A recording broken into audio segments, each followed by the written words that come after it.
কবেকার অন্ধকার বিদিশার নিশা। May I have your attention, please? তার থেকে এক চুলো নড়া হবে না, এক চুলো নড়বেন না, নড়বেন না, নড়া হবে না।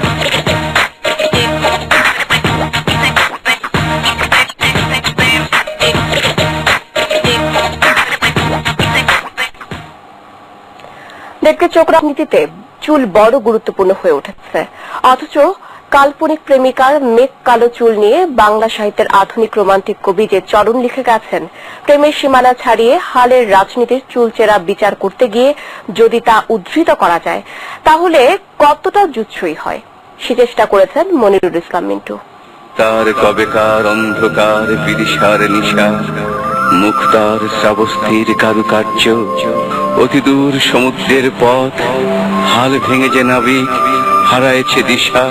এখন যদি এই কবিতার চিত্রায়ন নতুন করে কেউ রাজনীতির রং দিয়ে শুরু করেন তাহলে হাতের কাছে থাকা এসব ছবি কার্টুনই বারবার আসবে। তারপর ফেসবুক পার্টি তো আছেই।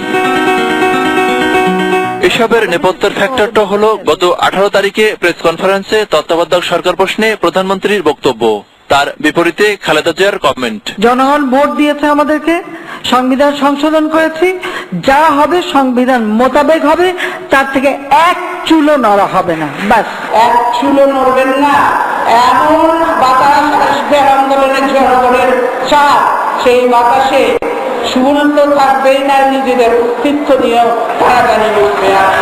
এর পরপরই বিশিষ্টজনরা রাজনীতির অবস্থার ভবিষ্যৎ নিয়ে চোখে অন্ধকার দেখছেন। এবার কবির ভাষা ধার করে নয়, বিখ্যাত রাজনৈতিক উক্তি এক্ষেত্রে প্রযোজ্য। টানেলের শেষ প্রান্তে আলো দেখা যাচ্ছে না।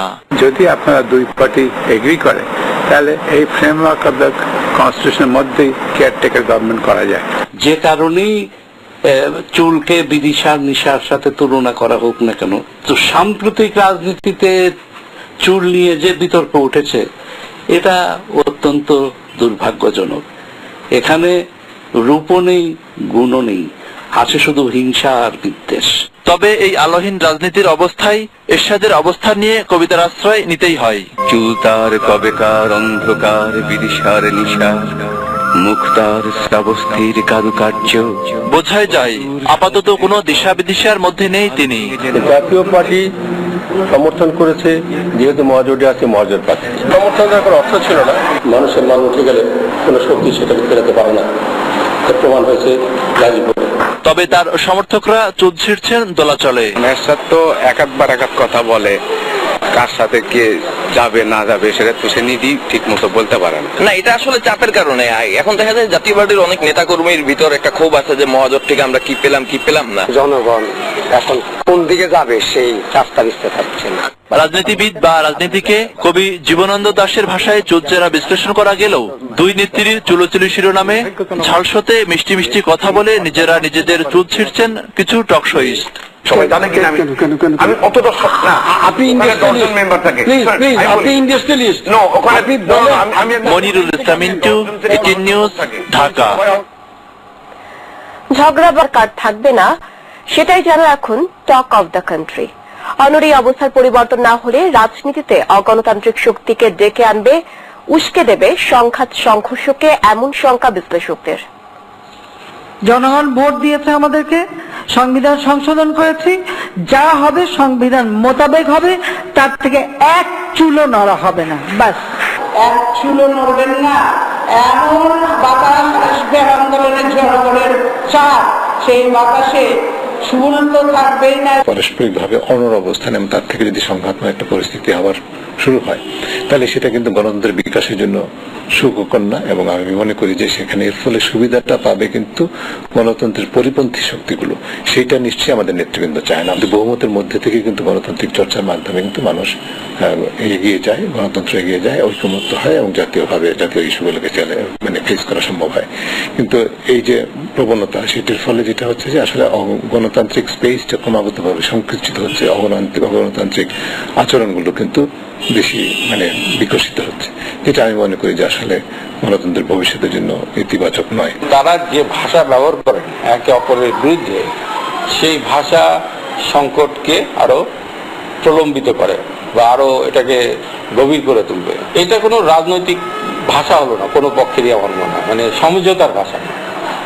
তারা যদি চাইতেন যে আমরা ছাড় দিয়ে একটা আপোষে আসবো, তাহলে হয়তো তাদের আচরণ ভাষা ভিন্ন হতো, সংকটটি প্রলম্বিত হয়। তাহলে সরকার কোন পদ্ধতিতে পরবর্তী সরকার নির্বাচিত হবে এটা নির্ধারণ করার জন্য দুই পক্ষ যদি কোনো সহিংসতায় লিপ্ত হয়, সেটা তো দেশের জন্য অমঙ্গলজনক। নির্বাচন রাজনৈতিক দলের অনড় অবস্থানে কি হবে সামনের দিনগুলোতে? রাজপথ কি শান্ত থাকবে, না আবারও অতীতের মতো সহিংসতায় প্রাণ যাবে মানুষের? দুই দলের নেতাকর্মী আর বিশিষ্টজনদের সঙ্গে কথা বলে এসব প্রশ্নের উত্তর খোঁজার চেষ্টা করেছেন শিবলি রেজা আহমেদ।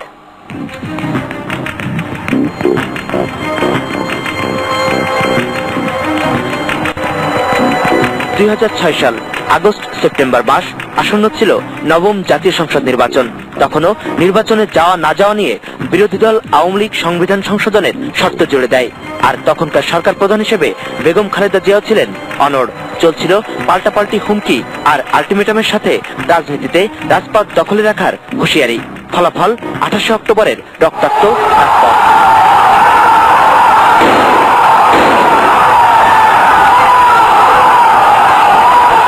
2013 সাল জুলাই শেষ, চলছে আগস্ট। এবার দশম জাতীয় সংসদ নির্বাচনের অপেক্ষায় মানুষ। আবারও সংবিধান ইস্যু।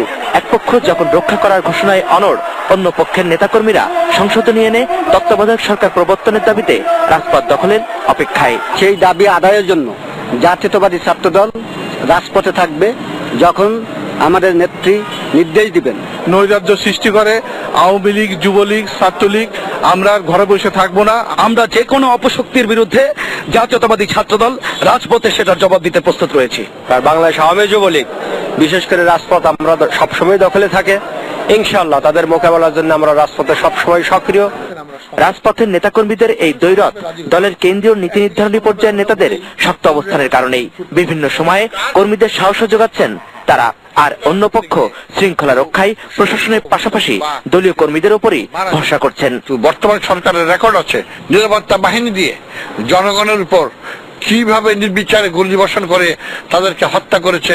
আপনি আমাকে মারবেন, আমি কি আমার নিজেকে রক্ষা করবো না? এবং সেই রক্ষা করতে গিয়ে আক্রমণকারী যদি ধরাইশি হয়, আমি তো অবাক হব না। তো সেটার জবাবটা কি দেবো আমরা? উনি ছুরি চালাবেন আর আমি ওনার হাতে মধুবর্ষণ করব? তারা যদি ওই ধরনের সন্ত্রাসী কর্মকাণ্ড করতে চায়, তাহলে একদিকে ল অ্যান্ড অর্ডার রক্ষাকারী বাহিনী তারা তাদের কাজ করবে, আর এই ক্ষেত্রে আওয়ামী লীগের কর্মীরা হাতে মেহেন্দি দিয়ে বসে থাকবে না। এমন পরিস্থিতিতে ঢাকার রাস্তায় কেউ কেউ আরব বসন্তের আশঙ্কাও করছেন। যদিও আওয়ামী লীগের নেতাকর্মীরা আরব কিংবা বাংলা বসন্তের ছিটে ফোটার সম্ভাবনা নাকচ করে দিয়েছেন। আজকে মিশরে মুসলিম ব্রাদারহুডের বিরুদ্ধে হু আর ফাইটিং, সেগুলো স্পোর্টস, ওইখানে তারা আরেকজন কারজাই অথবা জারদারি প্রতিষ্ঠা করবে। বাংলাদেশেও সেই ষড়যন্ত্র চলছে। এখানে বসন্তকালেই বসন্ত হবে, কৃত্রিম ভাবে এখানে কোনো বসন্ত সৃষ্টি করার কোনো সুযোগ নেই। শিবলি রেজা আহমেদ, এটিএন নিউজ, ঢাকা। পতনের আন্দোলনের মধ্য দিয়ে দেশের রাজনীতিতে নারী নেতৃত্বের অভ্যুদয় ঘটেছে বলা যায়। এরপর থেকে সরকারি এবং বিরোধী দলের শীর্ষ পদে আছেন নারীরা। এরপরও নারী নেতৃত্বের কথায় মেলি রংচং মাখিয়ে তা নিয়ে সমালোচনার ঝড় তুলে তাদের অর্জনকে ছোট করে দেখার চেষ্টা করছে পুরুষতান্ত্রিক সমাজ।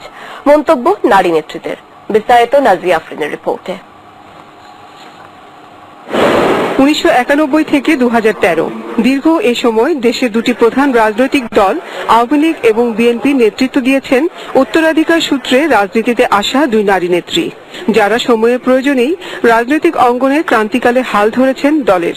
গণতন্ত্রের অভিযাত্রায় তারা কতটা ভূমিকা রাখতে পেরেছেন তার হিসেব নিকেশ সূক্ষ্মভাবে না করেও মোটা দাগে বলা যায় তাদের হাত ধরেই নারীর ক্ষমতায়ন ভিন্ন মাত্রা পেয়েছে।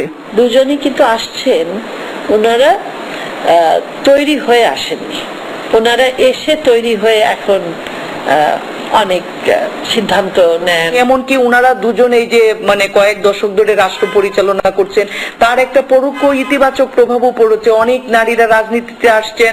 রাজনীতিতে নারীর ক্ষমতায়ন বাড়লেও রাজনৈতিক দলগুলোর মধ্যে পুরুষতান্ত্রিক মানসিকতার পরিবর্তন হয়নি বলেই দাবি নারী নেত্রীদের। সাম্প্রতিক সময় দুই নারী নেত্রীর চুল নিয়ে বক্তব্যকে ঘিরে পুরুষরাই বেশি মাতামাতি করেছেন বলে মন্তব্য করেন তারা। এই দুই নারীর চুলাচুলি কখন থামবে, এই দুই নারীরই আসলে আমি এটাকে মনে করি এটা অপমান করা আমাদের দেশের সকল জনগণকে। কেন আমরাই ইনাদেরকে মেনে নিচ্ছি আমাদের নেতা হিসাবে, আমরাই গ্রহণ করছি, আমরাই তাদেরকে ভোট দিয়ে বারবার নিয়ে আসছি। নারীদের কথাবার্তা এরকম হতে হবে, নারীদের জীবন এরকম হতে হবে, নারীদের ভাষাও এরকম, সেইভাবেই কিন্তু চিহ্নিত করে। এবং যখন কেউ বলে যেটা মেয়েলি ঝগড়া কিংবা মেয়েলি কথাবার্তা, একটু লক্ষ্য করলে দেখবেন যেটা পুরুষরাই বলছে। নারী পুরুষের সমতা ভিত্তিক আধুনিক প্রগতিশীল সমাজ গড়ার নিত্যদিনের সংগ্রামে নারীকে বারবার আঘাত করে পিছিয়ে রাখার চেষ্টা চলছে, আর এরই প্রতিফলন আমরা দেখতে পাচ্ছি তাকে হেয় করার অপচেষ্টা থেকে। দুটো পার্টির মধ্যে কিন্তু গণতান্ত্রিক প্রক্রিয়ার চর্চা যেভাবে হওয়া উচিত, সমালোচনা, আত্মসমালোচনা, পার্টির লিডারকেও সমালোচনা করে সেখানে সমালোচনা শোনা এবং অন্যরা এটাকে গ্রহণ করে এটাকে কিভাবে গঠনমূলকভাবে নিয়ে যাওয়া, আমি দুই পার্টির মধ্যে এই প্রক্রিয়া দেখছি না। হরিণের যে মৃগনাভি আছে সেটাই কিন্তু তার শত্রু হয়ে যায়। হ্যাঁ, নারীর ব্যাপারে যেটা হয়েছে সে যে নারী, সেটাই তার প্রতিশত্রুতার একটা কারণ হয়ে যায়। নারী যত সচেতন হয়েছে তার অধিকার সম্পর্কে কিংবা যতটা তার জায়গা করে নিতে চাইছে এখন, সেই তুলনায় পরিবারের অন্যান্য সদস্যরা সেরকম এগোয়নি, সমাজ সেইভাবে এগোয়নি, রাষ্ট্র সেই জিনিসটা বুঝতে পারছে না, স্বীকৃতি দিতে পারে না। তার ফলে হয় কি, যারা এগিয়ে গেছেন তাদের প্রতি বৈরিতার প্রকটতাটাও অনেক বেড়ে গেছে এবং এখন কথায় কথায় নারীকে আঘাত করে পিছিয়ে নিয়ে যাওয়ার চেষ্টাটা অনেক বেশি দৃশ্যমান হয়েছে। নারী পুরুষ মিলে এমন একটা গণতন্ত্রের সংস্কৃতি তৈরি হোক যেখানে মানুষের মর্যাদার প্রশ্নটা আসবে। Nazia Afrin, ATN news, Dhaka.